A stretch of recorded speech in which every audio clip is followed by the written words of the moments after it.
the MOG antibody all of the time you wish to. And sometimes you don't know if we are with a patient with the diagnosis of, for example, MOG disease, but we cannot test this antibody or another better diagnosis, and we have to make evolutive control to get a better diagnosis.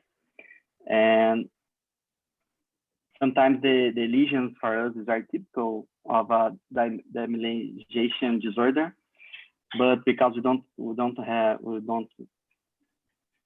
have this positive antibody, sometimes we think that we have this type of disease with negative antibody. I mean, it's not so easy for us here to test every time in every disease we wish to. Yeah, I understand. I think that's why it will be very helpful to go through the typical imaging features. And I always also look very deeply into the patient charts and talk with the pediatrician and neurologist to understand the history of events.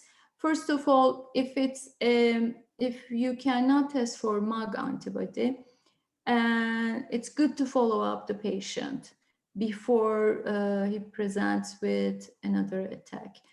But you might be dealing with yet still non-antibody associated classical ADAM, and it might be monophasic. But if you have bilateral, for example, optic neuritis, longitudinally extensive, it's very suggestive that it might be related to MOG antibody. And if it's more posterior, it might be related to NMO. The MOG antibody disease tend to present usually with optic neuritis in adults, but in children, it can present like ADAM. But the next attack might be optic neuritis. So like we used to do before, I think you will do the same, and just keeping in mind that there are those entities, I think it's good to look at the imaging findings, clinical history, and if it behaves like if the lesions are more in NMO distribution, longitudinally extensive, there are more lacunar, mostly, for example, NMO mostly affects the cord, and the lesions are mostly longitudinally extensive. And in the healed phase, there will be some myelomalacia, even like the all eye or snake eye pattern could even be seen because it involves the gray matter. So it will be more it will be more your contribution than the serum test to the clinician, I think. As long as you are aware of it, you might narrow down the diagnosis. And I think, and following up, not losing the patient for follow-up would be helpful. And I guess I'm just guessing by knowing that these are possible, and you can test for NMO, is that right?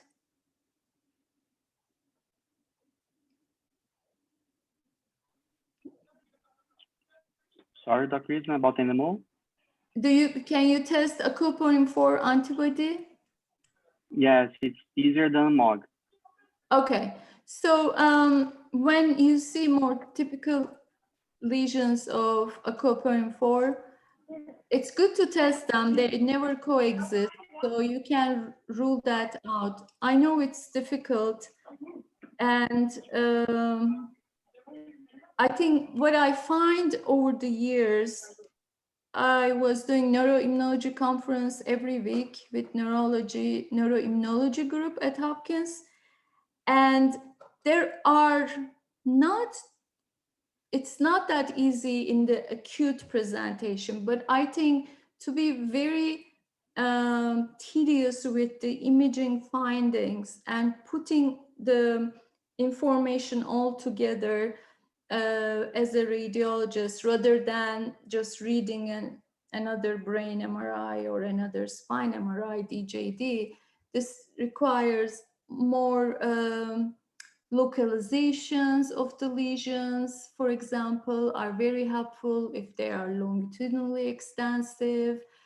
If there are old lesions and the old lesions are showing significant, for example, cord atrophy, that will make you close to NMO. And multiple attacks always should make you suspect NMO or MOG. If it's more cord dominant, you would think more NMO. If it's optic neuritis, you will go, you know, MS optic neuritis are always small lesions. They don't present with longitudinally extensive lesions. So that is something you can use. And as I said, relatively diagnosis of MS is easy with the imaging. In young people, you will have multiple brain lesions and you will have even multiple cord lesions. In adults, you don't see that many lesions at once. And interestingly, in children, you see them. Children meaning older than 12 most of the time. So, so you can rule out other things, and you will also look for infection. And when you narrow down the diagnosis and you test for acylpurine 4 and that's negative, and you will watch the patient, if I think if there's 2 or 3 attacks, mostly with lesions leaning towards MUG antibody, I think it's good to take it like that and maybe start the treatment. Rituximab is the treatment for MUG. And the good thing is NMO treatment is rituximab too. So that will prevent the future attacks. So, and being a very good team with the neurologist is the key, pediatric neurologist or adult case, if it's adult neurologist. That's what I can suggest.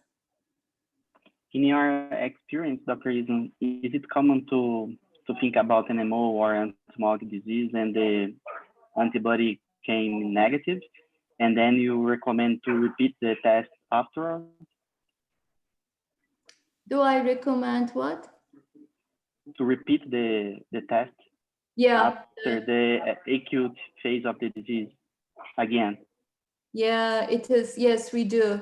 Especially if MUG comes, or both of them, it's good to test 6 months later again.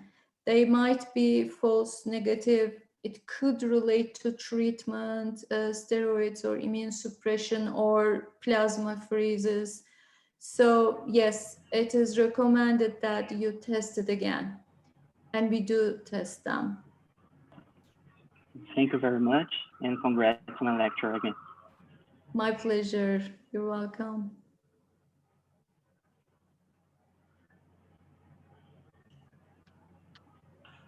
Any question for Dr. Islam? Dr. Lucato, do you have question? Dr. Bernardo? Dr. Bianca say, congratulations for the lecture. For you, amazing lecture. Thank you. I'm glad.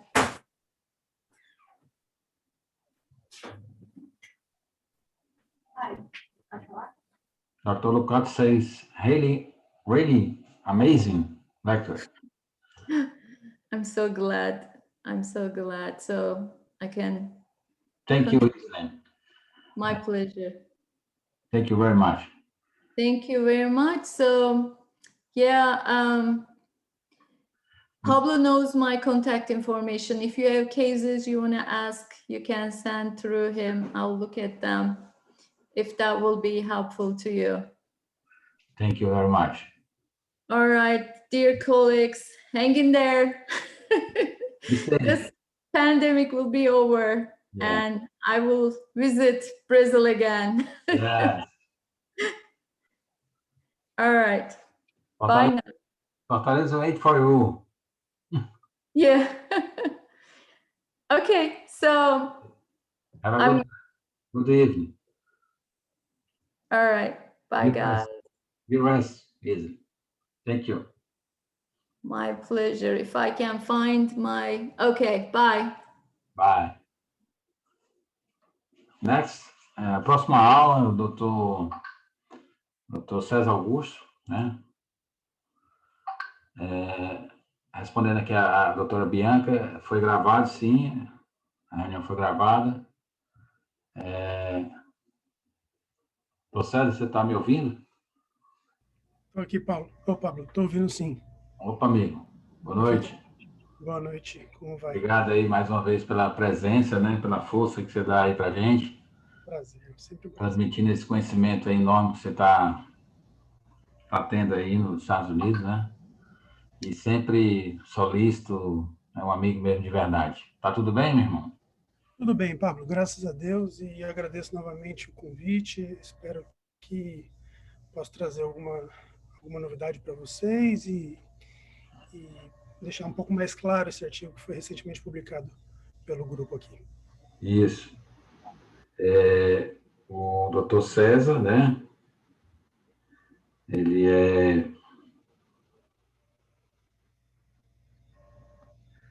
é neuroradiologista, né? Research Fellow of the Children's Hospital of Philadelphia, do CHUP, né? Dispensa qualquer apresentação, é um amigo de verdade, né? De todos nós brasileiros, sempre que a gente solicita ajuda, ele está solícito, né? E já está aí quase o segundo ano já, né, César? Eu estou indo para o terceiro ano, na verdade. Já estou Aí quase pro 3 terceiro, né? 2 anos e meio. É isso aí. Graças a Deus, sem grande... Graças a Deus. Se adaptou bem, né? Como é que está o Covid aí? Calmou mais? Tudo melhor, as coisas estão melhorando aos poucos, o número de pessoas vacinadas é grande já, então o isolamento social reduziu bastante. O Lucato está desejando uma boa aula, né? E Obrigado, professor. fica à vontade aí, Cezinha. Obrigado. Então, Pablo, novamente, obrigado pelo convite. O convite foi para que a gente discutisse um pouco mais sobre esse artigo que foi recentemente publicado, que tem um enfoque principalmente na facilitação dos diagnósticos de tumores cerebelares em crianças, de uma forma que qualquer pessoa, pelo menos o objetivo do artigo foi esse, que qualquer pessoa em qualquer lugar do mundo tenha acesso a uma linha de raciocínio diagnóstico fácil, sem precisar, por exemplo, de uma inteligência artificial ou de algum método avançado para chegar num diagnóstico mais preciso para esses tumores em criança. Então, é sobre isso que nós vamos abordar hoje, tá? Os tumores pediátricos da face posterior, eles compreendem um grande grupo de neoplasias com agressividade variável. Como vocês podem ver nessas imagens de ressonância magnética, esses tumores eles podem ser benignos, como o astrostoma pilocítico, eles podem ter um desfecho intermediário, como ependimoma, ou mesmo meduloblastoma, dependendo do seu subtipo molecular, como eu vou falar para vocês, ou um prognóstico péssimo, no caso, por exemplo, dos tumores teratóides rabidoide atípicos e nos tumores difusos da linha média. O nosso estudo, ele teve como objetivo validar um fluxograma pré-existente, que já era baseado naquilo que foi apresentado na literatura, e usando basicamente a cohorte, os pacientes da nossa instituição e da instituição da Inglaterra, do Bosch. Vale lembrar que para a construção desse fluxograma já vem sendo utilizada a atualização da OMS de 2016, que inclui, e de forma extremamente importante, o perfil molecular do tumor como um fator importante para prever os diferentes comportamentos biológicos dessas entidades, né?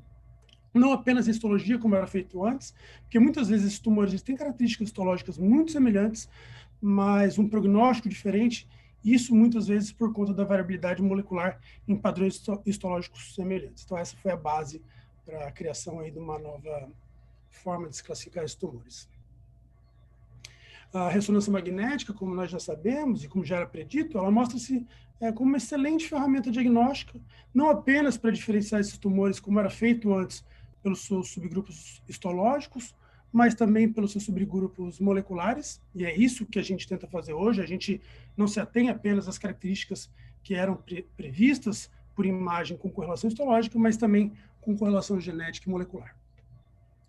A ressonância magnética, por meio da sua capacidade, então, do detalhamento da lesão, das diferenças de sinal, nas diferentes sequências, na sua capacidade de detecção da expansão, da extensão espacial dessas lesões, e associação também com dados que a gente sempre tem que levar em consideração, como dados epidemiológicos, ela ajuda muito a estreitar esses diagnósticos também do ponto de vista molecular. Vale lembrar que a inteligência artificial ela surge como um método capaz de unir informações clínicas e de imagem e dar, sim, hoje já uma melhor resposta para o radiologista, porém, eu saliento aqui que no contexto, basicamente, dos tumores, principalmente nos tumores de face posterior, principalmente os tumores pediátricos, a variabilidade ainda é muito grande e é muito difícil ainda para métodos da inteligência artificial que eles sejam capazes de estreitar esse diagnóstico. Então, enquanto isso, a gente acaba utilizando fluxogramas. Até o momento dessa publicação, todos os fluxogramas criados eles eram baseados única e exclusivamente no que era dado na literatura, então, com dados esparsos, soltos na literatura, sem nenhuma comprovação baseada numa coorte única, como que nós fizemos. Então, novamente, como eu já disse, com o intuito de validar o conhecimento já publicado na literatura, nós juntamos duas grandes coortes de pacientes pediátricos, e, nesse caso, seguimos, obviamente, inicialmente, uma linha de raciocínio de acordo com aquilo que já vinha sido publicado. Esse era o fluxograma primário do nosso trabalho. A avaliação seguida, então, do aprimoramento desse flowchart, ela uniu o que tínhamos até então, como eu disse, publicado na literatura, ou seja, a base teórica na qual a gente se embasava para um diagnóstico final, e a prática clínica da avaliação dos tumores nas nossas instituições, na instituição do CHOP, aqui nos Estados Unidos, e na instituição do GOSH, na Inglaterra. A fusão dessas duas análises, essa intersecção, ela potencializou, então, o conhecimento do assunto, e eu vou mostrar isso para vocês, como isso foi feito, possibilitando não só uma validação, mas, como eu disse anteriormente, o aprimoramento desse flowchart, que pode ser acessível em qualquer centro e útil tanto para o subespecialista como para um radiologista geral. A potencialização desse conhecimento, ela permitiu, então, isso que o artigo traz de mais interessante, a desmistificação de algumas verdades até então ditas na literatura, na correlação da imagem e no seu padrão, correlação com o seu padrão molecular, e o melhor raciocínio clínico-diagnóstico de uma forma simples, e também o fortalecimento da confirmação de parte dos dados que já eram, então, descritos na literatura. Então, esses foram os três grandes pilares que o artigo, que esse projeto, ele se propôs a modificar. Rapidamente, então, sobre os materiais e métodos, juntamos basicamente os casos que foram confirmados tanto histologicamente como por via molecular de 2013 a 2019. Você pode me perguntar por que a partir de 2013, porque apenas a partir de 2013 a gente tinha dados suficientemente úteis para um raciocínio diagnóstico que era em conformidade com a última atualização da OMS. Novamente, só utilizamos crianças, e alguns resultados entre nós, durante a análise, que não chegaram em consenso, nós juntamos todos em reuniões, mais de uma reunião, 2 ou 3 reuniões semanais, para chegar a um diagnóstico final. Então, houve um consenso nos diagnósticos que não foram coesos entre a gente. Então, aqui como que a gente começou esse trabalho? A gente começou avaliando 330 tumores pediátricos, todos eles confirmados, pelo menos histologicamente, no primeiro momento. Retiramos aqueles que não preenchiam os critérios descritos anteriormente, então aqueles que não tinham confirmação, por exemplo, molecular, bem como os tumores que apresentavam baixa representatividade nas nossas cohortes. Eu vou discutir com vocês um pouquinho deles e mostrar quais são esses tumores de baixa representatividade, e basicamente são os que tinham menos de 5% da sua presença na nossa casuística. Então, esse é o nosso fluxograma inicial, esse é o fluxograma apresentado baseado na literatura. Ele tomava como base, principalmente, a localização dos tumores, as características do mapa DC e os dados demográficos simples do paciente, como a idade. Então, basicamente, para a gente avaliar um tumor cerebelar na criança, a gente precisa dessas 3 informações e isso não foi modificado em nenhum momento.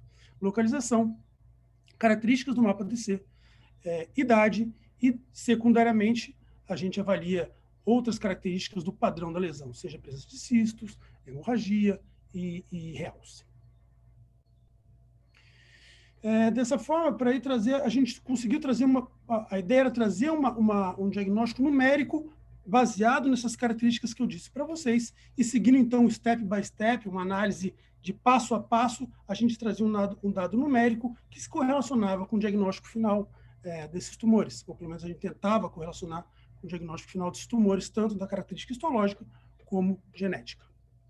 Então, novamente, para o raciocínio diagnóstico, isso é importantíssimo para o radiologista, principalmente o radiologista geral, sempre avaliar essas 3 características: localização, difusão, idade e, secundariamente, o padrão, o restante do padrão da lesão. Então, como que a gente começa a pensar? Começamos, então, estou na minha avaliação, peguei um paciente com tumor da fossa posterior, uma criança. Dentro da localização na fossa posterior, temos aí basicamente quatro compartimentos, seja os hemisférios cerebelares, seja o tronco, seja o quarto ventrículo, seja o forame de Lúcica ou o ângulo ponto cerebelar. Essas são as principais localizações, basicamente compreende todas as localizações de tumores possíveis na fossa posterior. Para cada uma dessas localizações, nós atribuímos o número 1 para os hemisférios, 2 para o tronco, 3 para dentro do quarto ventrículo e 4 para o forame de Lúcica ou ângulo ponto cerebelar. Por um motivo lógico, para a viabilidade do projeto, nós retiramos os tumores de tronco, os quais apresentam uma diferente abordagem diagnóstica. A gente trabalha também com os tumores de tronco, mas a gente traz uma outra abordagem diagnóstica, então não cabia, para esse momento, discutir os tumores do tronco, para simplificar também o fluxograma. Então, vamos lá. Agrupamos primeiro, como nós fizemos? Primeiro, nós agrupamos todos os tumores do hemisfério cerebelar. Sejam os tumores sólidos císticos, como vocês veem aqui, sem restrição de fusão. Aqueles tumores sólidos, com alguns pequenos componentes císticos e com restrição de fusão. Ou aqueles tumores unicamente sólidos, sem significativo realce. Todos eles foram agrupados dentro de uma mesma categoria, como tumores cerebelares, como tumores que provinham da superfície cerebelar, ou predominantemente da superfície cerebelar, e não do quarto ventrículo, ou do forame de Lúcica, ou do ângulo ponto cerebelar.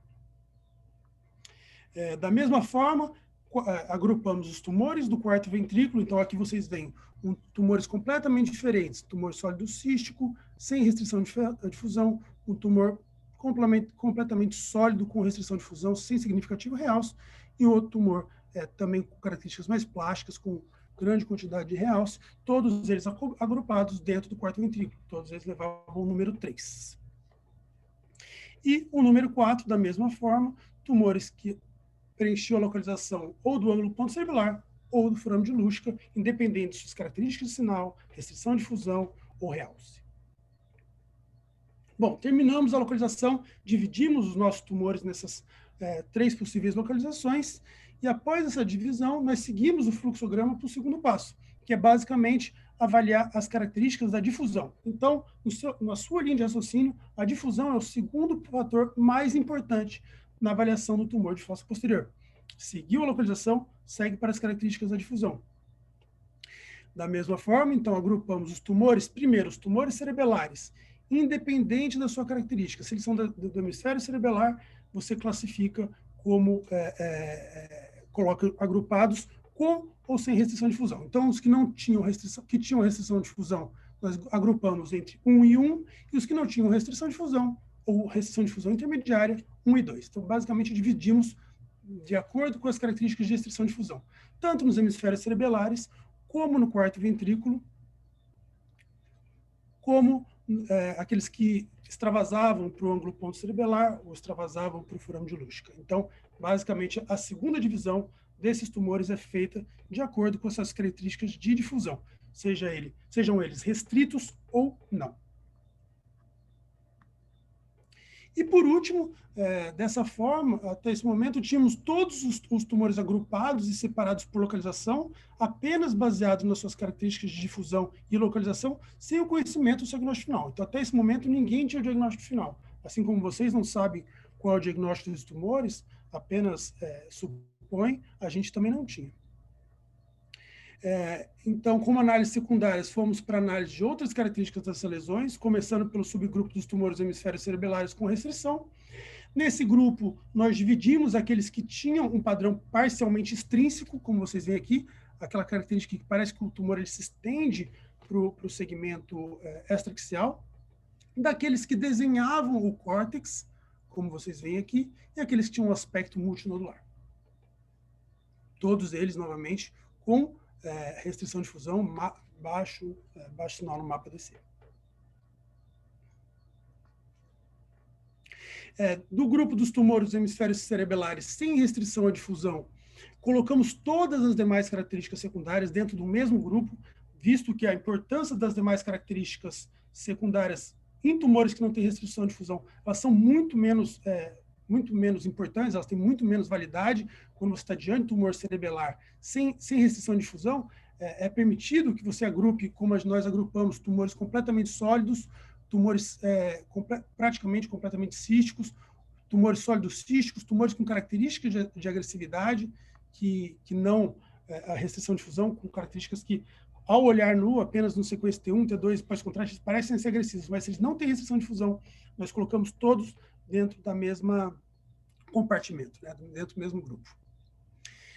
Na análise das demais características do tumor do quarto ventrículo, nós analisamos, então, basicamente o padrão de realce e a idade. Então, para tumores que eram no quarto ventrículo e tinham restrição de difusão, o que nós separamos foi a presença de realce ou não, e se eles eram em pacientes menores de 3 anos ou com 3 anos ou mais. Para esses pacientes, então, pacientes que tinham, por exemplo, localização no quarto ventrículo, como vocês veem aqui, o número 3 foi dado. Ele tinha restrição de fusão, então o número 1 foi dado. E ele tinha realce, o número 1 foi dado. Se o paciente tinha uma lesão com restrição de fusão, como vocês veem aqui, no quarto ventrículo, com restrição de fusão, como vocês veem aqui, não tinha realce, o número 2 foi dado. Basicamente, a gente fecha o subgrupo, então, 311 e 312. Na análise das demais características dos tumores do quarto ventrículo, nós também analisamos características de hemorragia, calcificação e cistos, nesses tumores que não tinham restrição de fusão, mas basicamente avaliamos também se havia características de calcificação, hemorragia, múltiplos cistos. Isso também foi levado em consideração para caracterizar o número 323. Então, 3 representando um tumor que é do quarto ventrículo, 2 porque não havia restrição de fusão e 3 porque tinha cistos, calcificações ou hemorragia. Isso também foi feito por furâmio de Luschke e ângulo ponto cerebelar, em que os tumores com restrição de fusão, eles foram agrupados entre maior ou menor de 3 anos. Então, para tumores do ângulo ponto cerebelar ou do furâmio de Luschke, o que mais importou para a gente, baseado nos dados da literatura, foi a idade desses pacientes. Restringiu a difusão e se estendeu ao furâmio de Luschke, ou está localizado no ângulo ponto cerebelar, a gente dividiu basicamente por idade. Então, tumores em crianças com menos de 3 anos, nós demos o número 2 final, e com mais de 3 anos, o número 1. E para aqueles que não restringiam, ou que não restringiam claramente a difusão, nós demos o número 3. Então, eram os pacientes que tinham um tumor localizado no ângulo ponto cerebelar ou no furâmio de Luschke, sem restrição de difusão, avaliamos se tinha presença de hemorragia, calcificação e cistos. Então, beleza. Acho que a gente chegou aqui ao momento que o método foi feito, eu sei que ele é extenso, mas foi exatamente dessa forma que nós fizemos. Eu trouxe aqui quase 50% de todos os casos que a gente avaliou, pelo menos em parte, e esse foi o passo a passo que a gente levou. A ideia aqui, em passar esse método, que vocês apliquem da mesma forma quando vocês estiverem avaliando o caso de vocês. Dentro da nossa avaliação, vimos que o fluxograma ele funcionava, sim, para uma boa parte dos casos, mas nem para todos. E, se modificado, a gente percebeu que, se a gente modificasse esse fluxograma inicial, que era baseado apenas na literatura, a gente podia trazer uma significativa melhora em alguns pontos-chave, e é isso que eu vou trazer para vocês. O que não estava descrito, então, na literatura, ou parcialmente descrito na literatura, e foi acrescentado no nosso flowchart. Começamos, então, pelo medulloblastoma WNT. descrito na literatura que o medulloblastoma WNT ele tem uma predileção pelo ângulo pontocelular, saindo pelo forame de Luschka. O que nós vimos é que a sensibilidade para esse padrão de imagem, então a sensibilidade para os tumores meduloblastomas que saem pelo forame de Luschka, ela é bem baixa, ela não é alta como se esperava, ele é sim possível, como vocês veem aqui, mas esse número de pacientes que tinham esse padrão, então o padrão do medulloblastoma que se estende pelo forame de Luschka, ele foi muito menor quando comparado a outras localizações, como, por exemplo, dentro apenas do quarto ventrículo. Então, não é para que a gente esqueça que existe o padrão, essa tentativa de lateralização do tumor do medulloblastoma WNT, ele é real, mas ele não é tão frequente quanto se imaginava. E esse nosso achado já apresenta recente embasamento na literatura, que mostra que esses tumores eles são menos lateralizados do que se imaginava. Talvez seja até uma questão de momento diagnóstico, né? Então, o tumor, no momento inicial, ele é localizado no quarto ventrículo, no segundo momento, ele se extravasa, ele se estende aí pelo forame de Luschka. Outro problema que nós encontramos foi a presença de um mimicker dentro dessa localização, e o principal mimicker que a gente viu foi o ependimoma. O ependimoma do subtipo grupo A, ele que a gente sabe que tem um padrão mais agressivo e é visto em crianças mais novas, algumas vezes ele restringia. Então, o ependimoma anaplásico, ele pode restringir, ele não necessariamente apenas intermediário. O ependimoma anaplásico, geralmente associado ao subgrupo A, da fossa posterior, ele pode restringir, e ele, na minha opinião, é o grande complicador para os tumores lateralizados da fossa posterior em criança. Aqui para mostrar para vocês um exemplo. Então, esse aqui é um tumor que, seguindo o fluxograma, ele deveria ser classificado como um WNT, e foi confirmado como um ependimoma do subgrupo A. Ele, como eu disse, ele por vezes, por ter características anaplásicas, ele restringe, e isso acabou prejudicando um pouco a acurácia do fluxograma nesse sentido.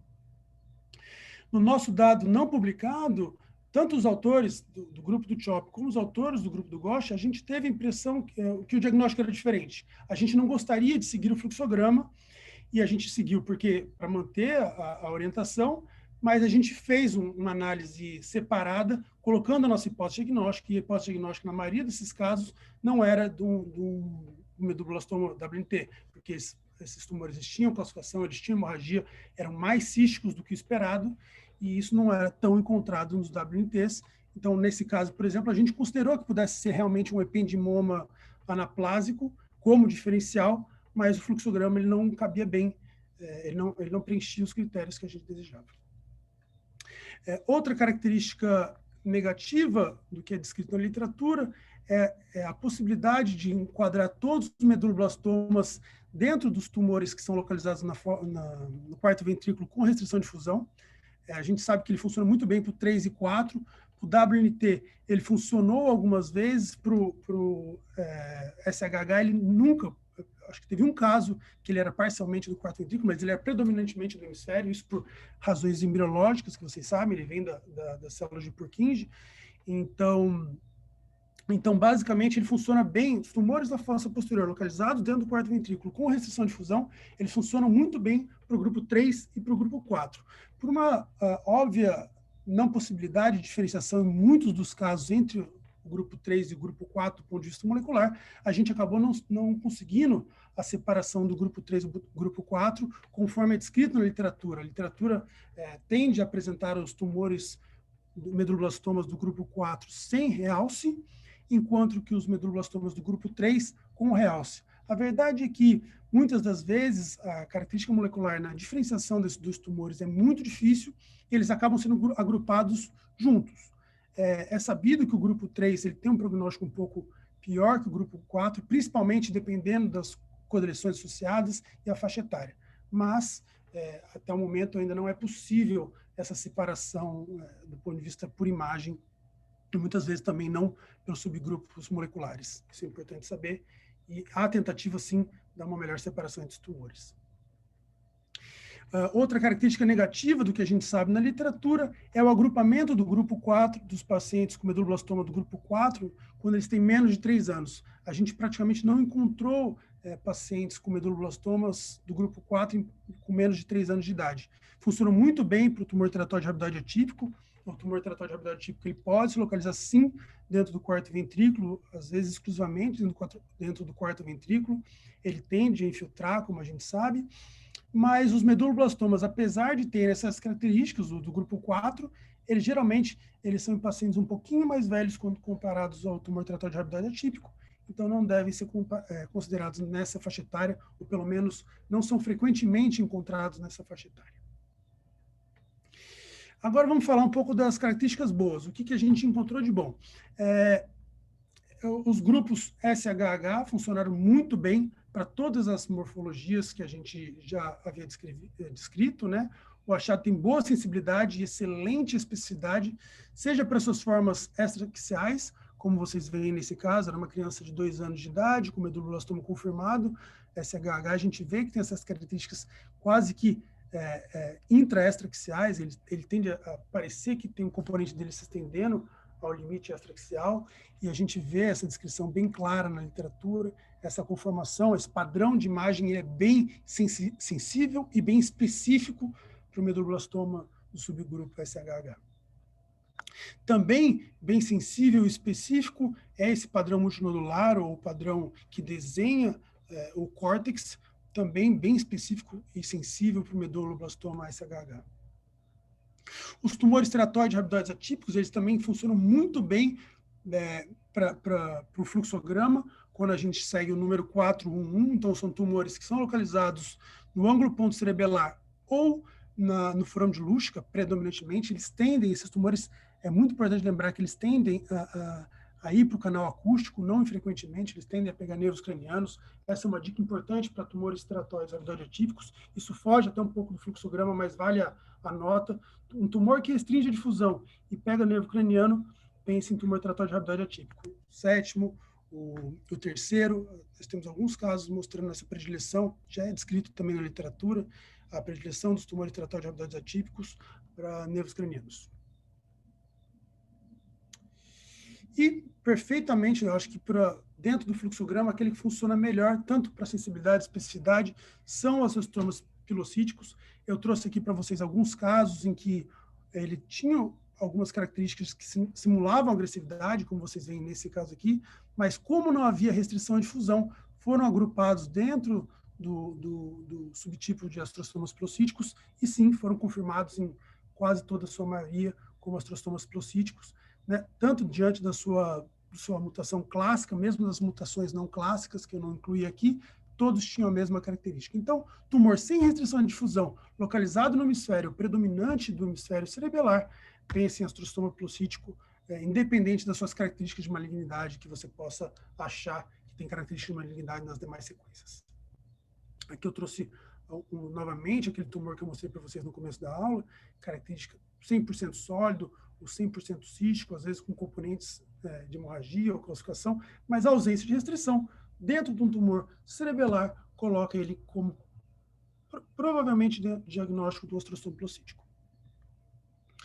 E o ependimoma. O ependimoma foi um outro tumor que funcionou muito bem. Vale a ressalva que eu fiz para vocês daqueles tumores anaplásicos que tinham restrição de difusão, então eles seguiram outra via que não essa via que eu mostrei para vocês. E tanto aqueles do quarto ventrículo como aqueles do forame de Luschka e ângulo ponto cerebelar, quando não restritos ou com uma característica de distão intermediária, igual vocês veem aqui, eles seguiam o diagnóstico de ependimoma. Percebemos, no entanto, que pacientes mais jovens, eles apresentavam um padrão molecular do grupo A, e os pacientes mais velhos, como eu mostrei para vocês aqui, estou mostrando nesse paciente, eles tinham um subgrupo do tipo B. Isso ainda não é colocado na Organização Mundial da Saúde, mas a gente conseguiu observar um número razoável desses pacientes com padrão, com subgrupo molecular B em pacientes mais velhos, e o subgrupo molecular no subgrupo molecular A dos ependimomas em pacientes mais novos. A questão da lateralidade, a gente sabe que existe na literatura uma discussão numa possível maior lateralização do subgrupo em relação ao outro. A gente não encontrou resultados estatísticos para isso ainda. Imagino que com o aumento da cohorte a gente consiga fazer isso. Agora, só mostrando alguns casos que saíram da nossa lista pela baixa frequência, mas podem ser encontrados por vocês durante o laudo. Os 3 principais grupos, principais tipos de tumores que nós vimos, que não eram esses que eu citei anteriormente, foram os gliomas infiltrativos, foi um número pequeno, correspondia a menos de 5% da nossa coorte, os tumores neuronais e glioneuronais e os hemangioblastomas. Aqui eu trouxe para vocês um exemplo visto da nossa coorte, que foi retirado da nossa coorte inicialmente, de um gangliocitoma que foi confirmado e que apresentava achados bem característicos, como vocês conseguem ver, né? Então, o aspecto mais tumefativo do córtex, como descrito aquele aspecto de Cotelé, clássico do tipo de um limite do Clos, um gangliocitoma característico do limite do Clos. E também um hemangioblastoma, aqui outro hemangioblastoma confirmado histológico e geneticamente, com uma apresentação bem típica, que é um caso bem típico, um adolescente que tinha múltiplas lesões sólido-císticas, com facilitação à difusão, como vocês veem, e o aumento da permeabilidade na sequência do ACL. Uma outra limitação importante, que não apenas a exclusão de casos raros, é a derivada das constantes mudanças nos subgrupos moleculares, principalmente que a gente vê nos meduloblastomas. E essas modificações, elas levam a alterações associadas a distribuições demográficas que a gente não considerou, e também alterações no prognóstico, que provavelmente estão relacionadas ao padrão de imagem. Isso a gente vê de uma forma constante no tumor tratóide rabidoide atípico e principalmente nos meduloblastomas. Então, todas essas considerações devem ser feitas e constantes modificações devem ser levadas para o futuro. Da mesma forma, como eu disse para vocês, sabemos que os epidimomas eles devem ser modificados na próxima atualização da Organização Mundial de Saúde para o consenso dos tumores, e ele toma, já adianto para vocês, que ele toma como base principalmente a idade do paciente no momento em que o tumor aparece. E esse fato, como eu salientei anteriormente, ele é bem visto entre os tumores mais novos, sendo os epidimomas em pacientes mais novos do grupo A e os epidimomas em pacientes mais velhos do grupo B, com essas características genéticas que eu mostro aqui para você. AMA 2 no grupo A e o NEL2 no grupo B. Já bem conhecido. Então, esse é o fluxograma que nós temos hoje, é isso que a gente utiliza, a gente sabe das falhas que esse fluxograma apresenta, da necessidade de novas atualizações, e é isso que a gente vem propondo para o futuro. O intuito é que, com exceção de novas instituições na nossa casuística, um melhor detalhamento genético, assim que aprovado pela OMS, a gente possa detalhar ainda mais o nosso fluxograma diagnóstico e dessa forma facilitar, ou pelo menos tentar facilitar o trabalho de todos os radiologistas em qualquer parte do mundo, tendo eles acesso a métodos avançados ou trabalhando em instituições de ponta. Eu gostaria de fazer um agradecimento primário aqui ao meu amigo Felite, pela parceria constante, compartilhamento desse vasto número de casos que eles têm no Roche. É realmente um prazer poder trabalhar com a equipe deles. Obrigado e fico aberto a perguntas. Pablo, espero que tenha sido útil a apresentação. Rapaz, é fantástico esse trabalho, viu? Fantástico o trabalho, viu, Sérgio?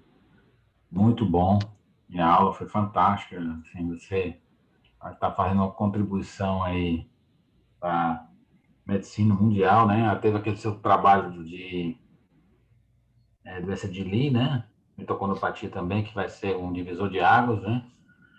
E é só dar os parabéns e agradecer pela parceria e por estar compartilhando com a gente esse trabalho belíssimo, né? Que você fez junto com a equipe aí do Félix. E é só agradecer mesmo. E dar os parabéns para você. Que bom, Pablo. Eu acho que o intuito desse artigo é talvez menos trazer dados necessariamente novos, mas basicamente confirmar dados já descritos na literatura e facilitar a vida de todo mundo, não necessariamente da pessoa que lauda tumores diariamente, mas também do R2, do R3, daquele que está entrando em contato pela primeira vez com o tumor e está no plantão e ele não sabe como... Você simplificou, né, Cezinha? São 3 parâmetros, vocês simplificaram, né? Ficou muito bom, simplificou e a forma que você apresentou ficou muito clara. Muito obrigado mesmo. Eu vou abrir para perguntas aí, se algum colega quiser fazer. Fique à vontade, use o microfone, tem o Leonardo aí, o Lucato, o doutor Samir, também lá de Michigan. Doutor Samir, seja bem-vindo aqui ao Neuroclube. Mês passado o senhor estava por aqui, fique à vontade também de fazer perguntas ao nosso grande César, grande Cezinha. Né? Eu tenho uma pergunta, Pablo, posso fazer? Pode, fique à vontade, chefe. Então, tá bom. César, parabéns pelo trabalho, acho que estamos realmente... esses algoritmos aí ajudam muito no dia a dia aí como você disse, né, quando você encara um tumor aí de fossa posterior, enfim, os algoritmos em geral, né, pelo menos você consegue uma receitinha de bolo para reduzir a ambiguidade e tentar chegar num diagnóstico mais correto. Mas o que eu ia te perguntar você, pelo algoritmo aí que você diferenciou os tumores cerebelares do tumor do quarto ventrículo, né? E acho que assim, algumas vezes esses tumores medianos, assim, de verme cerebelar, às vezes é difícil você saber se é do verme ou se é do quarto ventrículo. E eu queria saber como é que vocês endereçaram essa dificuldade aí, ou se foi um troço assim, o hemisfério estava para um lado e verme / quarto ventrículo estava para o outro. Como é que vocês abordaram essa diferenciação aí? E mais uma vez, parabéns. Na verdade, essa pergunta é bem capciosa, porque na hora que a gente estava construindo o segundo flowchart, o primeiro vinha com a palavra hemisférios e teve uma longa discussão sobre isso, porque a gente sabe que os tumores, na minha concepção, a ideia de tumores da superfície cerebelar seria mais adequado. Só que quando a gente fala de tumores da superfície cerebelar, a gente imagina aqueles que se estendem mesmo pela superfície. Então, a ideia, na verdade, é incluir o vermes dentro daquilo que a gente entende como hemisfério e não como tumores dentro do quarto ventrículo. A gente sabe que os astrostomas pilocíticos, eles podem protruir para dentro do quarto ventrículo, mas na grande maioria das vezes a gente consegue ver o componente sólido, principalmente, predominantemente no verme ou paravermiano, e mais extensão para dentro do cisto. A gente viu 1 ou 2 casos em que o tumor parecia mais apenas intraventricular, mas a grande maioria dos casos, que eram predominantemente intraventriculares, eram ou ependimomas ou eram tumor trator de rabidoide atípicos, ou principalmente meduloblastomas. Os astrossoma pilocíticos, eles têm, sim, um componente do quarto ventrículo comum, mas é mais frequente um componente sólido ali localizado no verme cerebelar e nos hemisférios. Eu concordo aqui que talvez a palavra verme e hemisfério, elas deve se encontrar uma palavra melhor para isso, mas eu não achei adequado também usar o termo superfície, porque ele levaria a uma outra linha de raciocínio. Beleza, obrigado, muito interessante. Não sei se o senhor concorda, na verdade, até como a gente está agora, a ideia desse trabalho é que ele, como o senhor sabe, ele está em andamento, e a ideia é que a gente melhore cada vez mais, então, talvez uma terminologia mais adequada, não existe uma terminologia mais adequada, mas a criação de uma terminologia mais adequada pode ser útil.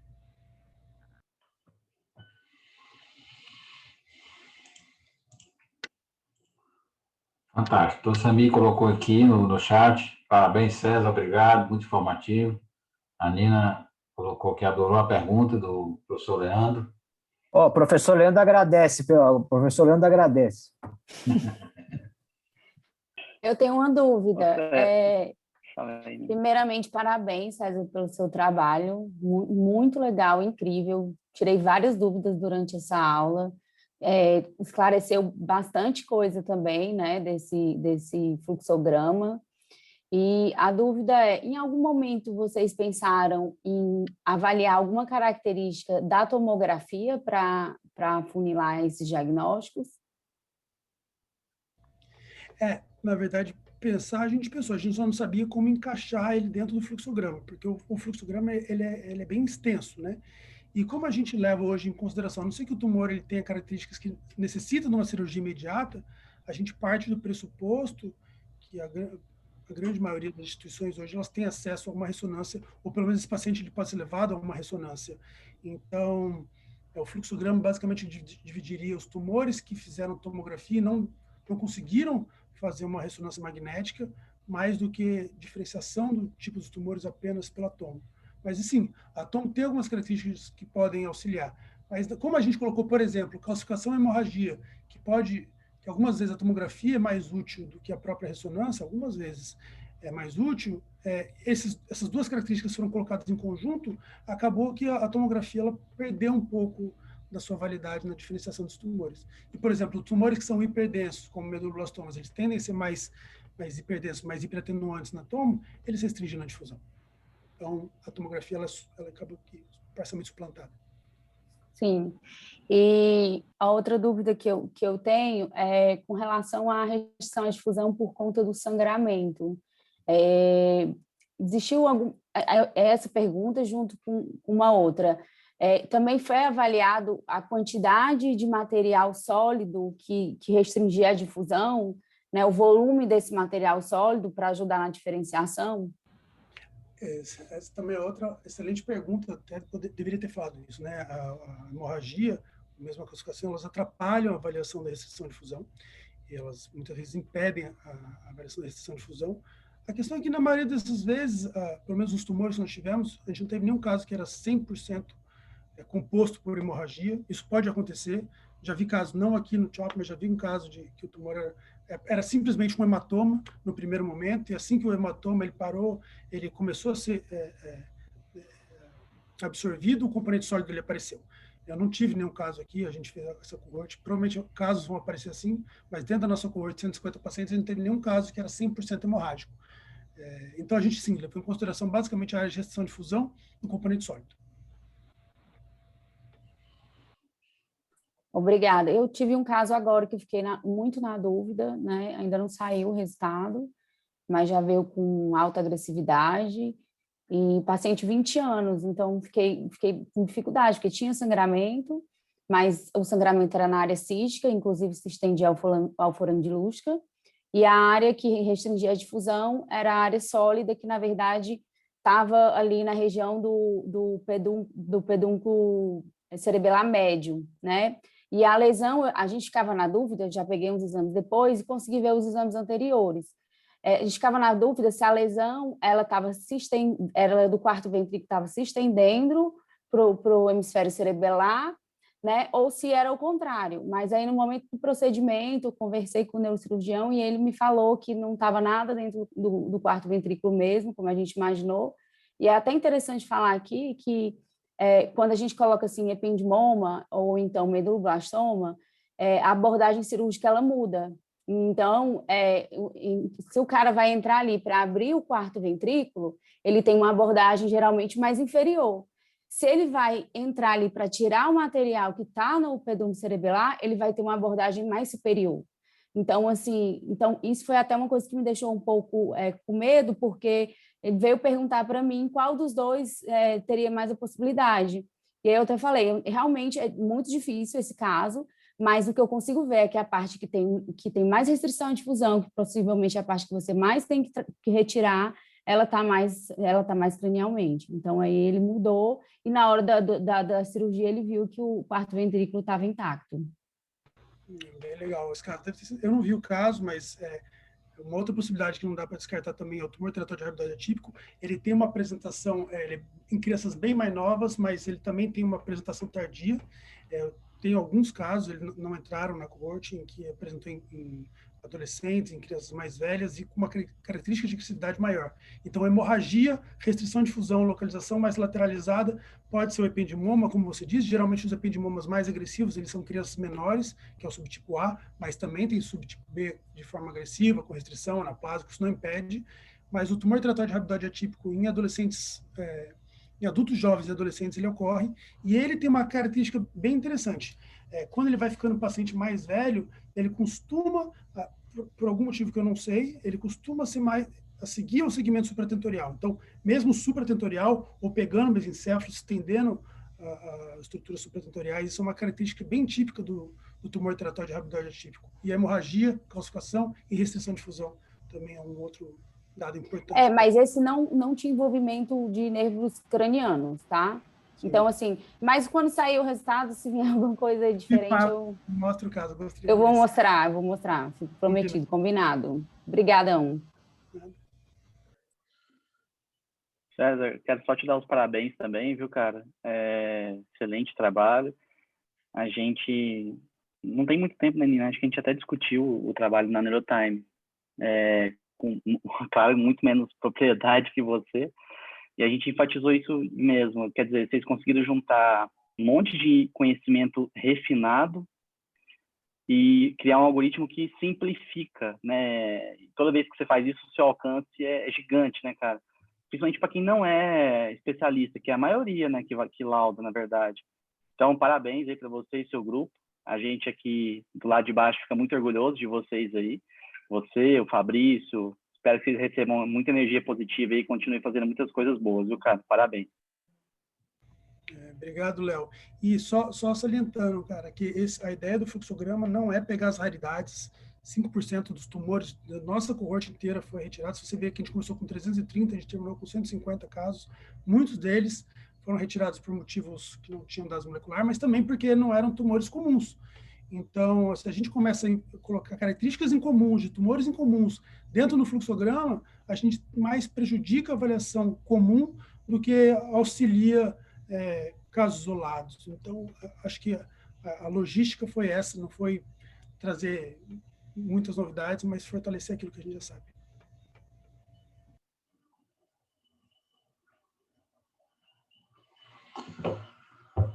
Show de bola. Muito bom. Se não tiver mais nenhuma pergunta do Dr. César, vamos deixar ele aí à vontade. Eu queria chamar e agradecer mais uma vez, né, pelo trabalho, pela dedicação, né, pela referência que você está virando, né, César? Mundial aí, isso é um trabalho belíssimo de mitocondropatia, agora esse de tumor, tem outro trabalho também de mitocondropatia, envolvimento na coluna, na medula, né? Muito bom mesmo. É bom estar você com a gente aqui e compartilhando seu conhecimento. Fica à vontade, se você quiser assistir a próxima aula da doutora Sheila Martins, você está mais que convidado. Eu queria chamar o doutor René para ele moderar e apresentar a doutora Sheila Martins. Cezinha, muito obrigado mais uma vez, fica à vontade aí. Se quiser assistir uma aula a doutora Sheila é chefe da Organização Mundial de AVC, é uma das referências brasileiras e do mundo também. Doutor René, fica à vontade. Bom, a Sheila, antes de mais nada, é uma grande amiga, né, que nós nos conhecemos desde a época da faculdade, né, e agora ela é chefe do serviço de Neurologia e Neurocirurgia do Moinhos de Vento, né, e também é coordenadora da unidade de AVC do Hospital de Clínicas de Porto Alegre, além de ter alunos de mestrado, doutorado, né, e também desde 2020 é coordenadora, né, da Organização Mundial do AVC. Então, e antes de mais nada, é uma grande amiga, né, que começou desde a época, eu sou um pouquinho mais velho que ela, mas somos conterrâneos de faculdade, da mesma universidade, da Universidade Federal, e Sheila, é com muito orgulho que eu te apresento aqui, e eu acho que é importante, que eu sempre coloco que o radiologista, o cliente não é só o paciente, mas sim o médico que nos manda o paciente. E assim, o AVC tem se tornado uma ferramenta muito importante, tem evoluído muito no nosso dia a dia, e sabermos dar ao neurologista o que ele precisa de fundamental importância para nós, sabe? Então, assim, nós temos que a gente está constantemente se adaptando. Te agradeço, Sheila, pelo convite, pelo teres aceito e nos dar a tua contribuição com a gente aqui. Obrigada, Renê. É um grande prazer estar aqui com você, estar aqui contigo, né? Então, para falar desse assunto que realmente mudou muito nas últimas décadas. Então, quando nós éramos residentes, o AVC não tinha tratamento, né? Então, o que a gente fazia com o paciente que chegava com AVC? O paciente chegava, ficava esperando para ser atendido por ordem de chegada, fazia uma tomos, depois de umas 6 horas, ele recebia o primeiro atendimento, se pedia uma tomografia, que levava 6 a 12 horas para fazer a tomografia, e aí às vezes ficava para ser vista no outro dia, e esse paciente recebia uma aspirina, se fosse AVC isquêmico, se fosse AVC hemorrágico, ia para o CTI. Isso mudou enormemente, né, nas últimas décadas. Então, a gente sabe que o paciente ser atendido em unidade de AVC independente do tratamento que ele recebe, ele diminui incapacidade funcional e diminui mortalidade por causa do atendimento multidisciplinar e dos protocolos de cuidado desse paciente. Utilizar a trombólise endovenosa, que foi demonstrado em 1995, que recanalizava mais o vaso e diminuía a chance de sequelas dos pacientes com AVC isquêmico, hoje podendo ser tratados até 4h30 de início de sintomas, e bem mais recentemente a trombectomia mecânica para oclusão de grandes vasos, a partir de 2015, então, tudo baseado em evidência. A gente tem mais uma intervenção, que é a craniectomia descompressiva, quando realizada nas primeiras 48 horas. Né? Então, a gente tem um grande arsenal terapêutico hoje para tratar esse paciente, principalmente para AVC isquêmico, para reperfundir esse vaso e fazer com que esse paciente tenha a melhor evolução possível. E por quê? Né? Então, a gente sabe que o paciente, assim que tem o evento isquêmico, ocorre a oclusão do vaso e em alguns minutos a gente tem uma área de cérebro que morre, que eu não consigo mais salvar, mas a gente tem uma grande área de penumbra de cérebro em sofrimento que ainda não morreu e que a gente pode, então, tratar esse paciente e, às vezes, independente do tempo, né? Então, a gente começou contando o tempo nesse primeiro estudo, que foi o estudo NINDS, que aprovou o tratamento, então, do RTPA, da alteplase, para o AVC isquêmico agudo, com seleção apenas com tomografia sem contraste, onde se viu que 30% mais pacientes tinham uma boa evolução funcional, ou seja, mínima ou nenhuma incapacidade. A gente vai ver muito essa escala, que é a escala de Rankin, onde o score 6 é morte, e o score 0 ou 1 é mínima ou nenhuma incapacidade, sempre mostrando o TPA, o trombolítico, melhor, né? Então, esse foi o primeiro estudo que mudou a história do atendimento do AVC, fazendo com que o AVC se tornasse uma emergência médica e esse paciente passa na frente de todo mundo para receber o tratamento o mais rápido possível, inclusive passa na frente de todo mundo na radiologia também, para possibilitar uma melhor recuperação funcional. Em 2008, a trombólise endovenosa, também eleita apenas por tomo de crânio sem contraste, evoluiu mostrando que até 4h30 esses pacientes ainda têm benefício nesse estudo chamado ICAS-3, né? Então, a mesma coisa, aqui é o Teplase e aqui o placebo, mostrando um odds ratio de 1,42, melhor para quem recebe tratamento, sempre com a preocupação da hemorragia intracraniana, né? Então, ao longo de todos esses anos, nós aprendemos a definir quem é o paciente que tem mais risco de sangramento para evitar que ele receba tratamento, para a gente não adicionar morbidade nesses casos, porque o paciente que recebe trombolítico tem um risco maior de transformação hemorrágica sintomática, mas sem aumentar a mortalidade. Já aqui, a gente via no estudo NINDS, 17% no grupo tratado com trombólise, 20% no grupo placebo, e aqui entre 3 e 4h30 a mortalidade semelhante. Uma diferença enorme da mortalidade por AVC lá em 1995 para 2008, olha que lá era quase 20%, aqui é 8%. E o que mudou? Aqui é a trombólise igual, né? O que mudou foi o cuidado do paciente, porque a partir do momento que se viu que o AVC tinha uma possibilidade de tratamento, tudo mudou.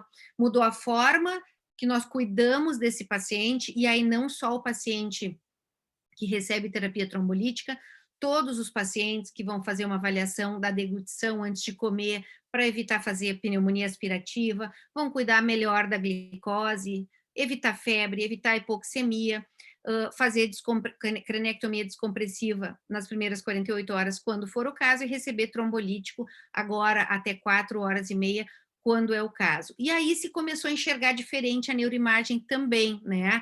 A gente antes achava que não se via nada na tomografia de crânio sem contraste no paciente com AVC isquêmico nas primeiras 48 horas. E aí, com a trombólise, se começou a ver que não é verdade, que 60% dos casos já tem alteração em até nas primeiras 2 horas. Então, se começou a reconhecer os sinais precoces na tomografia de crânio sem contraste, então, o sinal hiperdenso da cerebral média, que representa uma oclusão proximal, um quadro mais grave, e principalmente a hipodensidade, a extensão da hipodensidade no parênquima, que, se muito extenso, aumenta o risco desse paciente fazer transformação hemorrágica. Então, quando eu olho uma tomo de crânio sem contraste hoje, para eleger para terapia trombolítica, o que eu quero saber é o tamanho dessa lesão, porque a gente sabe que lesões extensas aumentam o risco de sangrar e muitas vezes, então, contraindicam o tratamento trombolítico. E apesar da gente ter 4h30, a gente sabe que quanto mais rápido eu tratar esse paciente, melhor. Aqui é a chance de boa evolução funcional e aqui é o tempo. Então, à medida que o tempo vai passando, a chance de boa recuperação vai caindo, até que chega uma hora que, se eu contar apenas o relógio, esse paciente não tem mais benefício, né? Então, quanto mais rápido eu tratar, maior a chance de recuperação funcional. Ao longo dos anos, vem tentando melhorar isso. Será que a dose que eu uso para o trombolítico é adequada? Porque ela foi decidida, a gente usa 0,9 miligramas por quilo de alteplase, que a gente dá 10% em bolos e o restante em 1 hora, mas foi definida por estudo de fase 2, com um número bem pequeno de pacientes, e não era muito diferente usar a dose de 0,6 miligramas e a dose de 0,9. Então, esse estudo super importante, do qual eu também participei no Steering Committee, feito pelo George Institute na Austrália, queria comparar a dose baixa, 0,6 miligramas por quilo, versus a dose padrão, 0,9 miligramas por quilo. Por quê? Se eu puder utilizar uma dose mais baixa, diminui o custo e aumenta a possibilidade de implementar em outros lugares do mundo, né? E a outra coisa é, apesar das taxas de sangramento serem baixas hoje, por volta de 4%, 3% de taxa de sangramento cerebral sintomático, talvez isso pudesse ser menor ainda se eu utilizasse uma dose mais baixa. Então, esse foi um estudo de não inferioridade com 3.300 pacientes e não conseguiu atingir a não inferioridade nesse desfecho principal, que foi o paciente ficar com mínima ou nenhuma incapacidade. Mas o que se viu? Que se eu avaliar o score de evolução funcional, o score de ranking, então, 0 é nenhuma incapacidade, o 1 é mínima incapacidade sem alterar nada a função, o 2 é independente funcional e o 6 é morte, se viu ao longo desses anos que é muito importante se o paciente melhorar 1 ponto nesse score. Então, se começou a usar como desfecho do AVC, e hoje, todos os estudos que vocês olharem, é esse desfecho que a gente procura, é a shift análise, é uma análise ordinal, para ver se o tratamento consegue melhorar 1 ponto no score de ranking, porque isso já é muito importante. Nesse desfecho, então, que nesse estudo foi o desfecho secundário, não, ele atingiu não inferioridade, então a dose de 0,6 foi igual à dose de 0,9, e se eu avaliar o desfecho duro, foi 47% dos pacientes com a dose baixa ficaram sem sequelas, comparados com 49%, então foi 2% de diferença, né? Foi muito pequena, mas assim, ainda não se mudou prática no mundo inteiro, porque o estudo no desfecho principal foi negativo. Mas o que se viu? Isso mudou a nossa prática, se olharem a diretriz americana, não mudou, mas mudou no restante do mundo. Então, se viu que é seguro usar essa dose mais baixa, tem menos hemorragia intracraniana sintomática ou fatal, não atingiu a não inferioridade naquele desfecho primário, mas é não inferior, igualmente efetivo, se a gente avaliar a chance de melhorar 1 ponto no score de ranking, e que essa dose deve ser seriamente considerada para aqueles pacientes com AVC agudo, que eu tenho uma preocupação quanto ao maior risco de hemorragia intracraniana, independente de idade, etnia ou quadro clínico. Por quê? Porque tem pacientes, por exemplo, insuficiência renal crônica, dupla antiagregação plaquetária, que eles vêm usando por outro motivo, muito idoso e cheio de leucoraiose, eu tenho vários fatores aqui para aumentar a minha chance de sangrar. Então, esse paciente, hoje eu fiz isso hoje de tarde, paciente de 80 anos, chegou com 4 horas de início dos sintomas, um cérebro horrível, que a gente não sabia o que era lesão antiga, o que era lesão nova, e usando antiagregante plaquetário, a gente decidiu usar a dose mais baixa, que é quase tão efetiva quanto, mas que diminui enormemente o risco desse paciente sangrar, tá? Trombolítico funciona, mas funciona menos para oclusão de grande vaso, então, se eu tiver uma oclusão de M2, o trombolítico recanaliza esse vaso em 30% a 44%, se eu tiver oclusão de M1, ele recanaliza em 25% a 30%, se eu tiver uma oclusão de T carotídeo, 4% a 8%. Se eu comparar quem utilizou trombolítico versus quem não usou, todos esses se beneficiam do tratamento, é melhor utilizar do que não utilizar, mas é um benefício muito pequeno. Então, se começou a procurar outras alternativas para o tratamento desses pacientes, e felizmente, depois de décadas de tentativa, em 2014 para 2015, 5 ensaios clínicos randomizados, positivos, publicados no New England, mostrando que o tratamento de trombectomia mecânica, então tratamento endovascular do AVC, diminui incapacidade naqueles casos mais graves e diminui mortalidade, tá? Hoje já são 9 ensaios clínicos. E antes os trials eram negativos porque usavam tecnologia mais ultrapassada, que não tinha uma boa recanalização. Hoje o que se usa é o stent autoexpansível removível, ou o sistema de aspiração penumbra, que recanaliza 80%, 90% da oclusão de grandes vasos, e vocês olhem aqui, a chance de ficar independente em 90 dias é de 2,5 vezes maior se eu utilizar trombectomia, aqui até 6 horas de início dos sintomas, e a chance de ficar normal ou próximo a normal de 2,6 se eu usar trombectomia, comparado com o melhor tratamento clínico, e com redução de 27% da mortalidade. Isso mudou diretriz no mundo inteiro. E aí aqui também entram vocês, depende do quanto eu seleciono esse paciente com neuroimagem, eu vou ter um maior ou menor efeito. Então, o Mr. Clean foi um estudo pragmático que usou só tomografia e angiotomografia. Então, tinha uma oclusão proximal e uma tomo com uma área que não era muito grande, e aí se usava o score e aspects, na maioria desses estudos, 6 ou mais.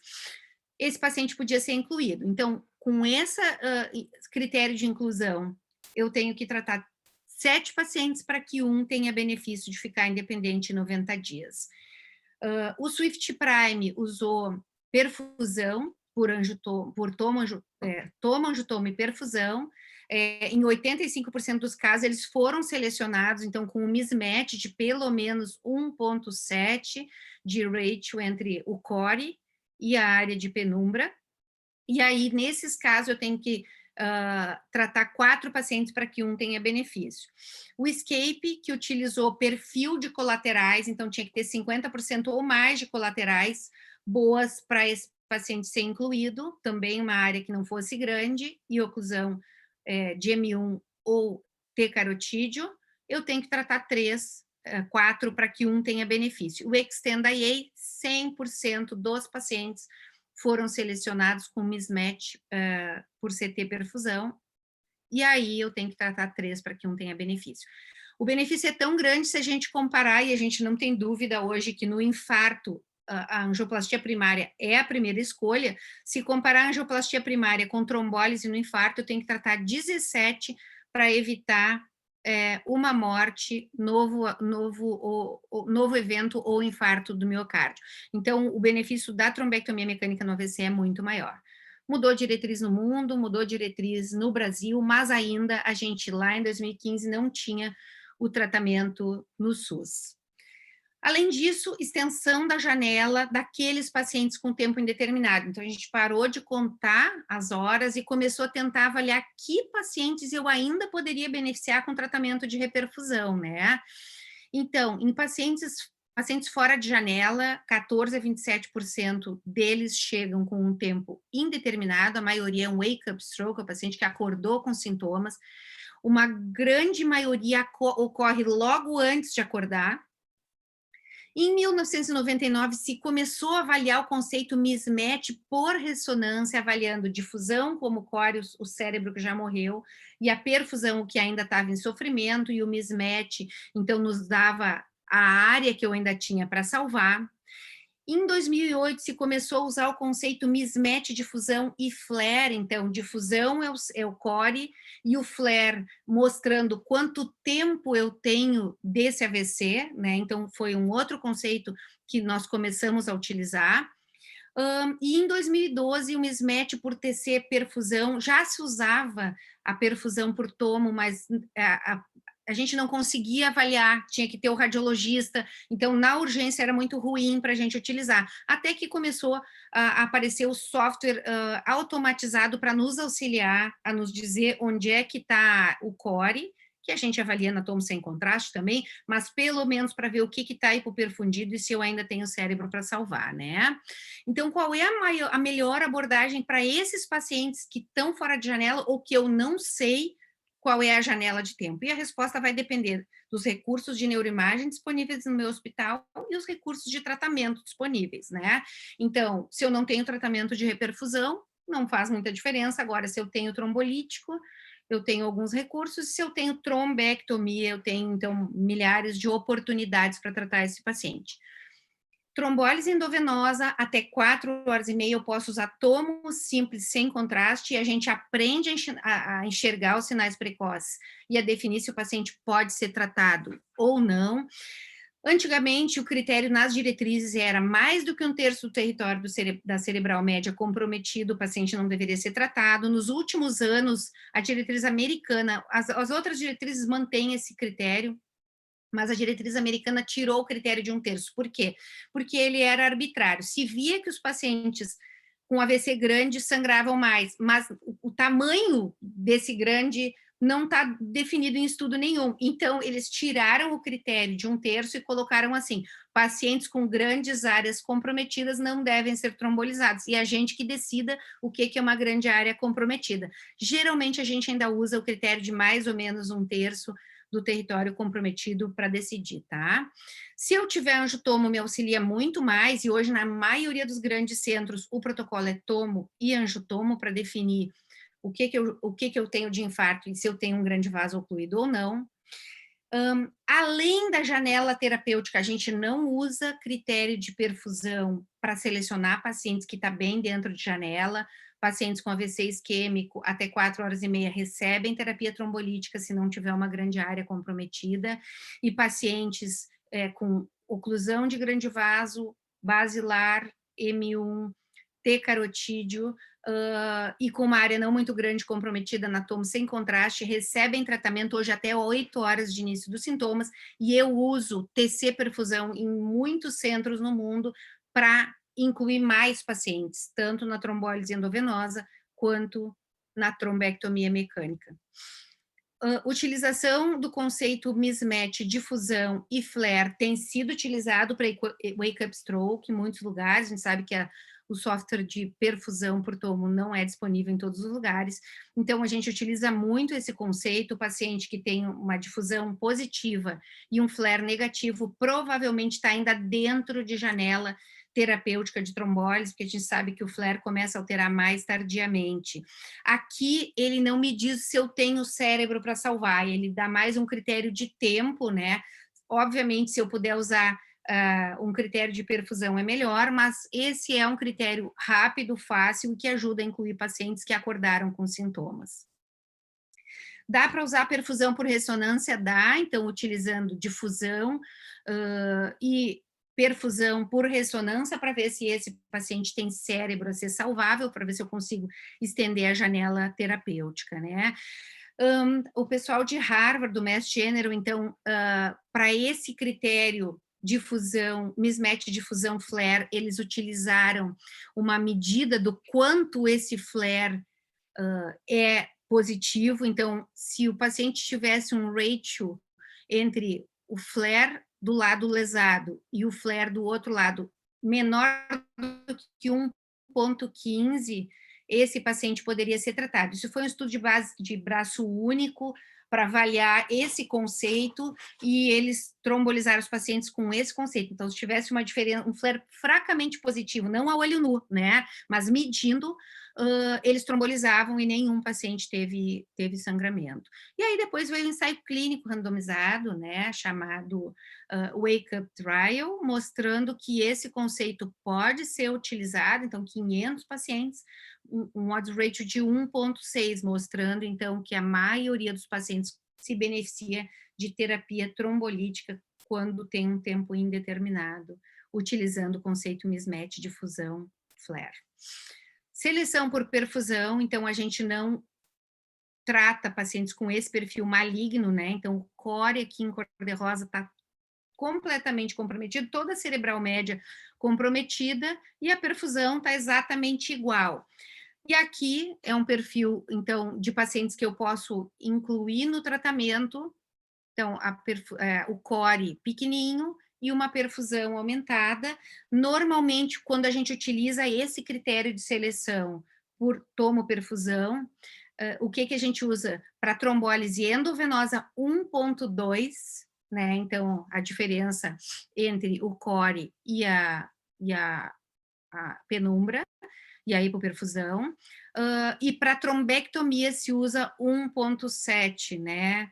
De diferença. Então, para trombectomia, para selecionar pacientes numa janela mais estendida, se usa uma diferença muito maior entre o que já infartou e o que está em sofrimento. Lembrando que sempre a gente tem que olhar a tomo sem contraste, porque quanto mais tempo passa, mais horas, o paciente com boa circulação colateral, esse core vai desaparecendo, e às vezes a gente vê na tomo, sem contraste, que está lá um core grande, e na perfusão, e na CT perfusão, o core parece pequenininho, mas isso tá errado. Então, por isso a gente sempre olha a tomo sem contraste, mesmo tendo software automático, tá?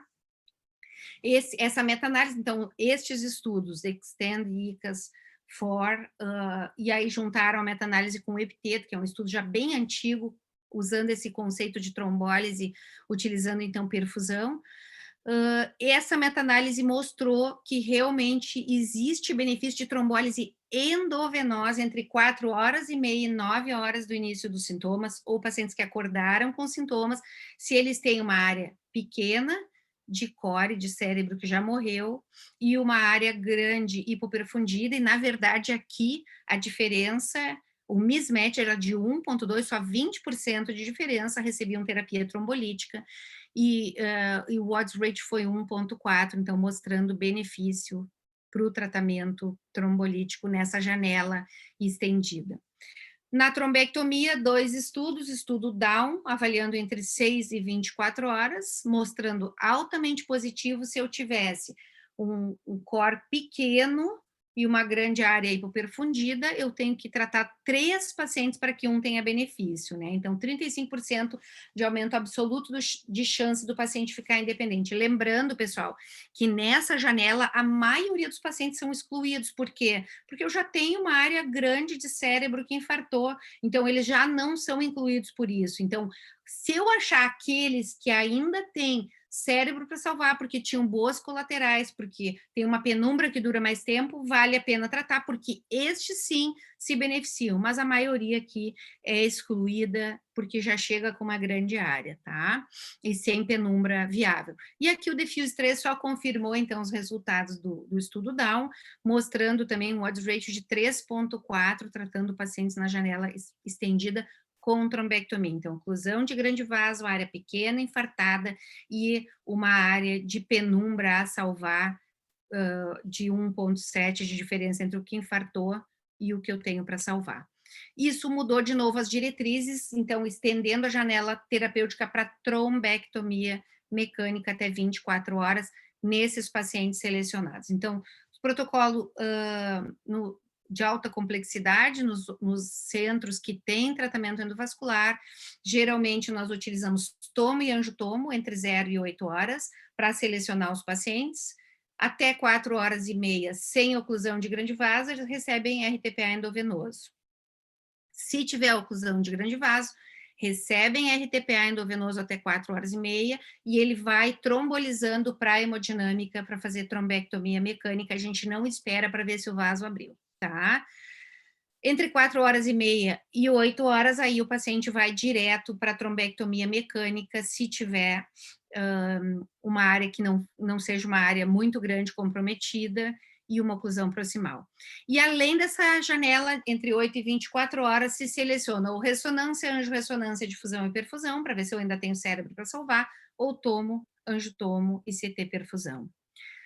E aí, esses pacientes são levados à trombectomia. E se eu estou num centro que eu tenho CT perfusão e eu não tenho trombectomia, a gente pode tentar selecionar até 9 horas pacientes para trombólise endovenosa, a gente tem feito isso em alguns casos, certo? E aquele com wake-up stroke, eu posso usar ressonância, eu posso usar angiorressonância com difusão perfusão, eu posso usar o conceito do wake-up trial, né, um SMAT difusão flare, ou eu posso usar tomo angiotomo e tomo perfusão. tá? E aí, de preferência, trombectomia nessas situações. Se eu for usar trombólise endovenosa, a gente utiliza principalmente o conceito de mismatch, difusão e flare, tá? E aí, para finalizar, a gente não tinha trombectomia mecânica no sistema público de saúde. Lá em 2015, quando os trials foram positivos, nós já estávamos preparando um trial no Brasil, porque a gente não tinha essa resposta no mundo, então levamos para o Ministério da Saúde a proposta de fazer um ensaio clínico randomizado no SUS, para avaliar se a logística de tratar o paciente no SUS era possível, né? E na época a gente queria ver eficácia, porque a gente não tinha comprovado, e ver custo do tratamento e custo-efetividade. Quando a gente estava preparando para começar o trial, os estudos foram publicados, e aí nós levamos a proposta para o Ministério da Saúde de fazer só um registro. E o Ministério da Saúde disse, não, nós queremos um ensaio clínico randomizado no SUS, porque os nossos pacientes são mais vulneráveis, a logística é mais difícil, a hemodinâmica é compartilhada com diversas especialidades, o neuroradiologista intervencionista não é tão treinado assim, a gente precisa de angiotoma, a gente precisa de anestesista. Eu vou dizer para vocês que é um inferno mesmo quando a gente tem um paciente, porque a gente ficava feliz porque era um paciente para o Resilient, daqui a pouco a gente disse, meu Deus, o trabalho para a gente conseguir fazer tudo, para tratar o paciente era enorme, até conseguir realmente organizar tudo no SUS. A gente começou o estudo em 12 hospitais brasileiros, com essa distribuição. O estudo foi parado precocemente por superioridade pelo DSMB internacional, né? Porque realmente já na primeira análise interina mostrou que era altamente superior tratar pacientes com trombectomia mecânica no SUS. Então esse foi o número final, 111 pacientes com o braço de tratamento e 110 o braço clínico. Os pacientes eram selecionados com tomo e angiotomografia, com oclusão de M1 ou T-carotídeo. 40% dos pacientes a gente tinha também a perfusão, e nesses casos dos hospitais que tinham CT perfusão, a gente excluía se não tivesse mismatch, e eu já vou adiantando para vocês que não fez diferença, os pacientes que foram tratados, incluídos com perfusão e sem perfusão, todos tiveram benefício, tá?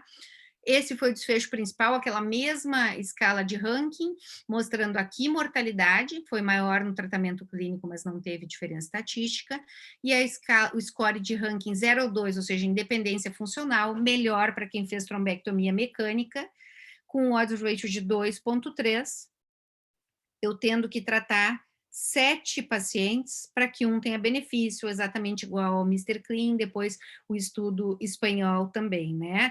Então, a chance de ficar com mínimo ou nenhuma incapacidade aumentou em 3,4 vezes quando tratado pela trombectomia, e a chance de ficar independente funcional 2,6 vezes para quem foi tratado com trombectomia. Sem diferença em termos de hemorragia cerebral sintomática, foi parecido nos dois grupos, 70% recebeu trombólise antes de fazer a trombectomia, e aqui, super importante, uma redução de 46% naquele paciente que fica gravemente sequelado em cima de uma cama ou morre, reduzindo para 31% quando recebeu trombectomia.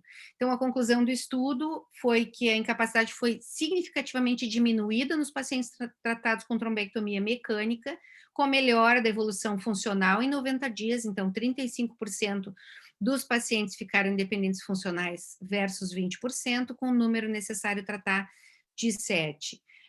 E mostrou que a eficácia da trombectomia persiste apesar das muitas limitações encontradas no sistema público de saúde brasileiro, de um país em desenvolvimento. Foi o primeiro estudo feito num país em desenvolvimento, todos os outros foram países desenvolvidos, e mostrando, então, que a trombectomia deve ser disponível muito mais pacientes globalmente. Depois desse estudo, nós submetemos, então, depois da publicação no New England, no ano passado, submetemos a Conitec, e em fevereiro desse ano saiu a aprovação para a incorporação do tratamento no SUS, graças ao estudo mostrando a eficácia, a execuibilidade de implantação, a viabilidade de implementação no SUS no Brasil e a custo-efetividade. E o Resilient nos orgulha muito porque os estudos anteriores mostravam que o tratamento pode ser dado para 20% da população mundial que vive nos países desenvolvidos, e o Resilient veio mostrar que o tratamento pode ser implantado em 80%, para 80% da população que vive nos países de baixo e médio desenvolvimento. Era isso, pessoal.